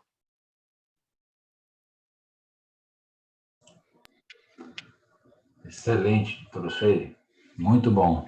Eu sou fã da senhora, fã do seu trabalho e acompanho aí desde o começo. Está aí com o Monte Alverne, Isso. o Raul Nogueira, né, que é cearense também. Isso mesmo. Né? E acompanhei aqui os 2 eventos que vocês fizeram aqui em Fortaleza, né? O estar. Isso, exatamente. Isso. Muito bom. Renê? Sheila, deixa eu te perguntar uma coisa. O que te mais incomoda em relação ao serviço de radiologia que tu acha que tem que melhorar? Boa pergunta, Renê. Bom, se eu tivesse um radiologista para me ajudar sempre, ia ser maravilhoso. O que mais é que na hora da urgência, geralmente a gente é que tem que decidir, né? A gente não tem um radiologista com experiência. Nos lugares onde a gente tem o radiologista plantonista, geralmente ele ajuda, mas muitas vezes a gente tem mais experiência porque a gente faz neurologia vascular há mais tempo, e às vezes o médico, o radiologista que está de plantão, ele não tem tanta experiência em neuro, né? É um radiologista mais geral. Então, ter um radiologista com experiência para ajudar na hora da decisão faz uma diferença enorme, né? Eu me lembro que quando a gente estava lá no Mãe de Deus, a gente implementou o serviço primeiro no privado lá, e a gente tinha sempre o radiologista que nos ajudava, e também o paciente do hospital privado, ele é muito melhor. Ele tem só o AVC agudo. Aí, quando eu cheguei no SUS, foi 2002, quando eu cheguei no SUS para implantar, eu disse, cadê o radiologista para me ajudar? Aquele cérebro cheio de leucariose, onde é que está a lesão aguda? Então, realmente, eu dizia, por favor, um radiologista aqui, né? Então, faz toda a diferença no dia que eu estou ali, num caso mais complexo, eu tenho um radiologista para sentar comigo e olhar rápido, me ajuda muito a decidir. Mas, assim, na maioria das vezes a gente tem que fazer isso sozinho. Se o radiologista conseguir nos dizer, o mais importante para a gente é assim, é o tamanho da área. Então, o que eu tenho de hipodensidade, e essa hipodensidade, se conseguir me dizer se ela é maior, se for território cerebral médio, se ela é maior que 1/3 ou não, já me ajudaria muito, né? E a outra coisa difícil é o sítio da oclusão, né? Na angiotomo não é tão fácil. Se a imagem não está reconstruída, a gente nem sempre vê. Quando é M1 é mais fácil, agora se é M2 já é mais difícil de ver. Então, tu sabe que eu estou te perguntando isso, Sheila, porque assim, a gente está fazendo uma reestruturação no serviço da Santa Casa, talvez vai ser para a CDT, mais para ir para a PJ, né? E aí existem escalas de plantões, o cara dá neuro, 3 e 4, e sim, hoje os serviços a gente consegue acessar, laudar em casa como se estivesse no hospital. Então, essa ferramenta atual de ter o acesso, fica alguém de plantão lá e na hora a gente resolve. E a gente sempre está disponível, né? Então, assim, isso eu acho que vai mudar bastante. Maravilhoso. A outra coisa que eu queria te perguntar, outra coisa que eu queria te colocar, assim, realmente, quem fazia perfusão, principalmente com tomografia, era um parto, demorava 45 era minutos. Horrível, né? E a própria FDA proibia o uso da coisa assim, porque dava alopecia areata pela grande quantidade de radiação. Hoje, com os protocolos de baixa dose e outras coisas, isso já é permitido, né? Então, assim, eu cansei de ver paciente encaminhado lá que não tinha nada, era pedir perfusão, né? Eu me negava a fazer, né? Agora, assim, o grande problema que a gente vê, assim, o que acontece? Nós temos tu no Moinhos, tu tem um grupo seleto, mas no Clínica tu já tem um outro caminho, eu na Santa Casa tenho um outro caminho que é privado e SUS junto. Então, assim, algumas pessoas têm tentado colocar assim, o paciente já entra, faz a tomografia, já faz a angiotomo e perfusão junto, já faz o mesmo bloco na hora. Tá? Então, assim, eu na época da Santa Casa, eu fiquei com medo pelos altos custos, né? Hoje, por exemplo, a perfusão, já tem o software, tu já tem todos os cálculos prontos, tu não tem trabalho para fazer. Não, hoje a perfusão Lógico que isso tem um custo, mais ou menos $100.000 para tu fazer esse software para tu ter, mas tem um custo, mas tu retira isso, coisa assim, porque tu tem que fazer, mas assim, na tua opinião, assim, tu acha que nós vamos migrar para isso, que paciente com AVC já entra, já faz a toma, angiotoma e perfusão, ponto, é o pacote. que isso, eu sei que o Malas tentou colocar isso para nós também na Santa Casa para tentar, e a gente esbarrou no custo, né, nisso agora também, né, que a gente tem que colocar, senão tu vai à falência, né, sempre tem muito SUS, né, mas assim, eu acho que talvez isso a futuro vá ser, porque tu evita o tempo, né, de talvez trazer o paciente de volta, fazer a angiotomografia, sabe, então assim, fazer o pacotão, né, então... Eu acho que vale a pena, Renê. E assim, paciente que acordou com sintoma ou tempo indeterminado, eu posso eleger com perfusão também, e é mais rápido do que fazer ressonância na urgência. Então, eu acho que sim, eu acho que vai migrar para fazer o pacote porque completo. no momento que está na tomografia é muito rápido, né? Isso. E a questão, assim, que a gente tem que ver, a ressonância é uma coisa muito, muito engraçada, assim, não é só tirar do tomo e passar para a ressonância. Ele tem que ter, se tem um metal, se tem algumas peculiaridades que não dá para jogar o paciente rapidamente, assim, às vezes, né? Sem ter um familiar. E às vezes tu não tem esse tempo, né? Eu já vi acidentes acontecerem por bobagem, né? Então a gente tem esse lado também, né? Então, eu acho que isso eu não sei o custo isso vai dar, mas eu acho que nós vamos partir para isso, eu acho, né? Que já saia, faz o pacote e a gente já vê isso, né? Tu sabe que a gente está num programa de certificação do centro de AVC agora, que o RAPID, né, que é o software de perfusão primeiro que teve, eles estão dando 1 ano para o hospital para avaliar e tudo. Eu acho que valeria a pena a gente fazer a certificação da Santa Casa, que é um centro de excelência. Sim. Eles ganhariam por 1 ano o pacote já para testar e depois ver se querem ficar, né? Então... eu acho que já é uma coisa boa, 1 ano para avaliar se vai realmente entrar no protocolo de vocês para o futuro ou não. Uma outra pergunta que eu quero te fazer, agora hoje, deixa eu tomar conta aqui, né? Tô brincando aqui. Achei assim, saindo um pouquinho do cérebro, o AVC agudo, assim, tu pega o AVC e tu pega uma placa mole instável na carótida, tá?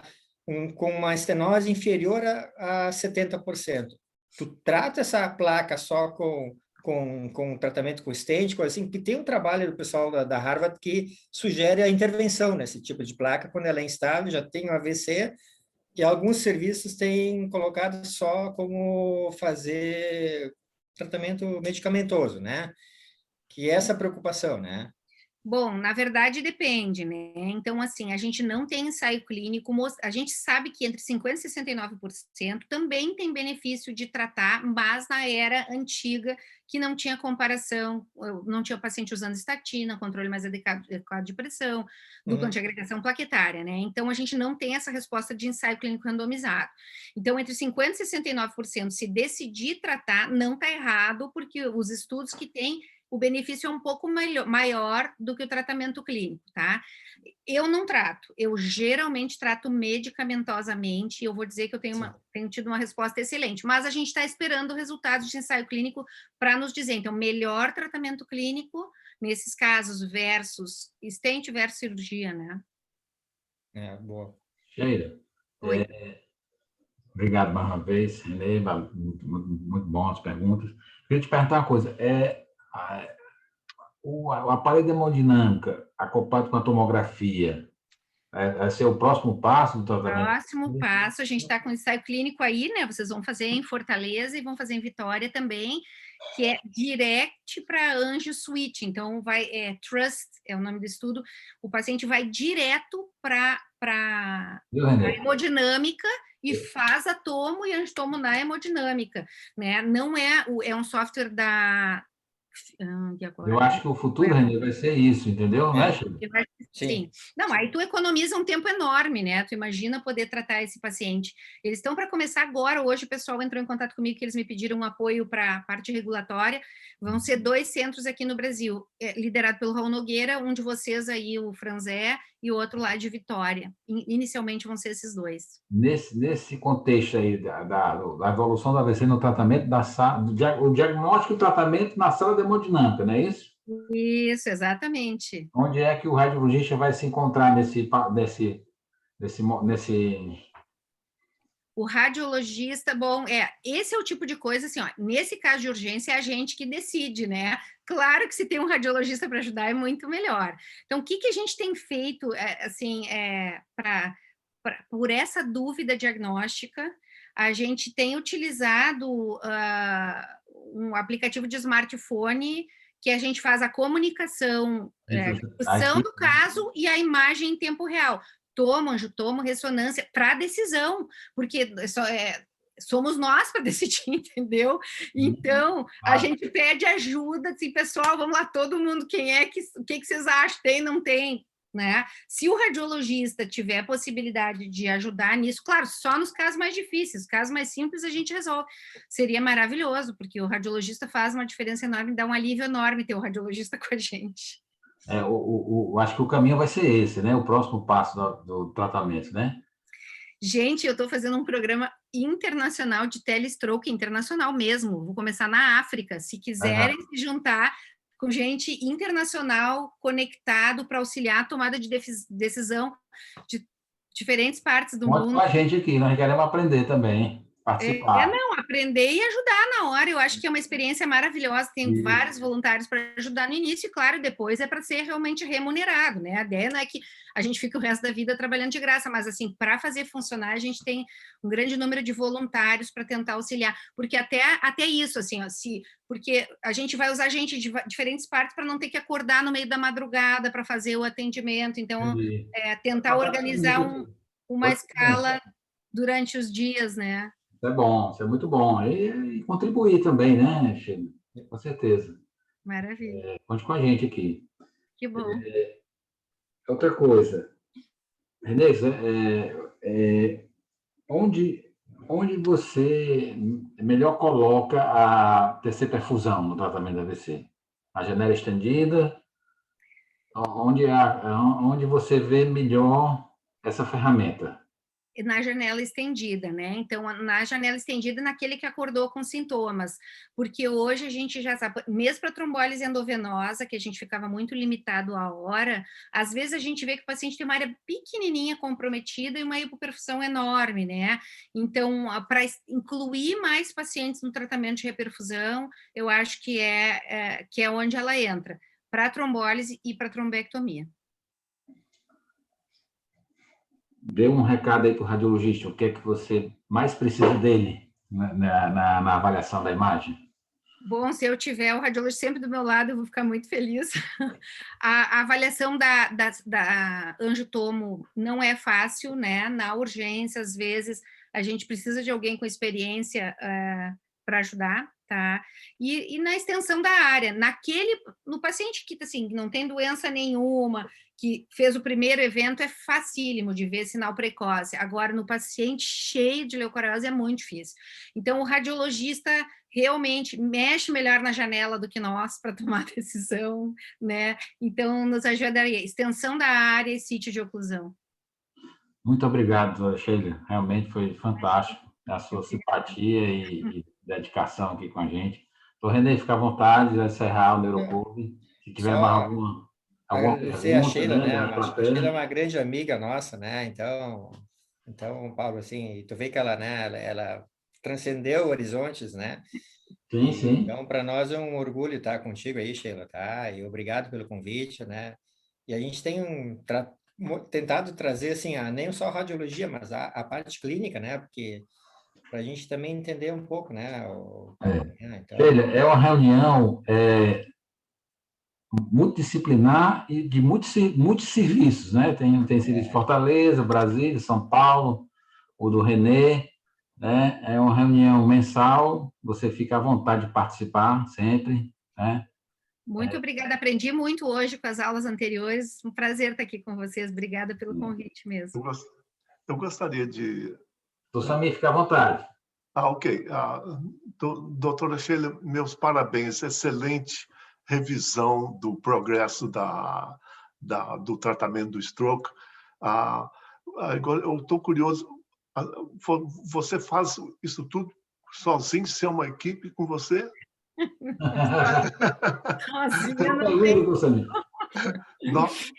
Nós temos aqui 3 neuroradiologistas dedicados quase que exclusivamente. Nós temos o Stroke Team, com enfermeiros and the physician assistants, and they do a lot of the footwork. E dentro de nós tentamos dentro de 30 a 45, no mais 60 minutos, o paciente entra na emergência e já está na sala para intervenção. E mais estão fazendo trombectomia mecânica. E eu sempre digo aos residentes que, quando eles estão fazendo avaliação de stroke, tem uma coisa que eles não podem perder, é a hemorragia. Se eles dão um exame negativo onde tem hemorragia, isso é malpractice. Então, falo com eles. Primeira coisa, veja se tem algum sinal de hemorragia. E nós fazemos também a CT perfusão e tem alguns casos em que nós fazemos direto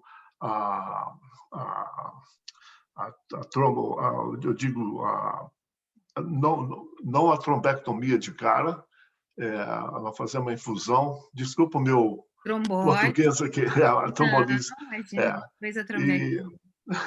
E nesses casos, nós temos situação onde tem um trombo que é mais de 7 milímetros de comprimento, hiperdenso, e aqueles que têm calcificação, eu acho que nem tentam mais fazer a trombolise, né? Você concorda? Isso, não, a gente vai falar sobre isso amanhã até. Na verdade, assim, tem 2 estudos já tentando avaliar se o paciente pode ir direto para a trombectomia quando ele está dentro daquela janela de 4 horas e meia, e sem precisar de trombólise, né? Então, e que mostraram realmente não inferioridade, então não precisa gastar o medicamento, mas isso depende do quanto tempo eu levo da chegada até fazer a punção na virilha, e mais quanto tempo eu levo para abrir o vaso. Então, se a nossa média, por exemplo, do Resilient, de porta-punção na virilha, foi de 2 horas, por causa da logística, esperar a sala, tudo aquilo. Se não... O porta-agulha para trombose foi 30 minutos. Então, eu dou uma chance maior do paciente abrir esse vaso antes de ele chegar na hemodinâmica. O que a gente tem preconizado? Se o radiologista intervencionista está dentro do hospital pronto para fazer o tratamento hemodinâmica vazia, vai direto. Se não, melhor fazer a trombólise antes naquele paciente que tem indicação, né? Sim, não tem nada a perder. Exato. Nada a perder, exatamente. Muito bem. Doutor Samir, excelente. Tremendas... Michigan. Ele está em Michigan, brasileiro já há muito tempo lá, nosso amigo. Obrigado aí pela presença, doutor Samir. Um prazer. Muito obrigado. Excelente apresentação. Obrigada. Vamos ver o senhor, doutor Samir. Obrigado. Renê? Alguém mais alguma pergunta para a Sheila? Sim? Bom, à vontade. Tem mais alguém? Então, acho que encerramos, né, Pablo, né? Então, agradecer mais uma vez a Sheila, né, e deixar o convite pronto, né, se tiver outras questões a serem debatidas, o convite fica aberto, viu, Sheila? Tá? Aqui uma conversa na verdade, nós temos uma conversa entre amigos, assim, sabe? Não tem o controle de tempo, não existe, assim, a gente olhar, já está na hora de terminar. Não, nós queremos estudar e tu pode contar com a gente, com o nosso grupo, para o que tu precisares também, porque a gente faz parte disso, né? A gente gosta disso e tu pode contar com a gente, o Pava, a gente, o grupo, assim, quando tu precisar, né, nas tuas, né, expansões aí pelo mundo, né? Tá? Então, a gente se sente orgulhoso com isso, tá, Sheila, tá? Obrigada, fico muito feliz. Vou convidar vocês mesmo, que vocês puderem se engajar, vai ser maravilhoso. Sim, pode contar com a gente aqui, com o nosso grupo, o grupo aqui do Neuroclube, da gente aqui. Eu fico muito feliz e contente de ver seu trabalho e admiro bastante, parabéns, né? E a gente, vamos somar forças, né? É isso aí, com certeza. Tá bom? Então tá Um bom. abraço. Então, boa noite para todos. Obrigado. Beijo. Tchau. Todo mundo, boa semana. Foi uma excelente reunião. Renê, foi muito bom, viu? Obrigado, Paulo.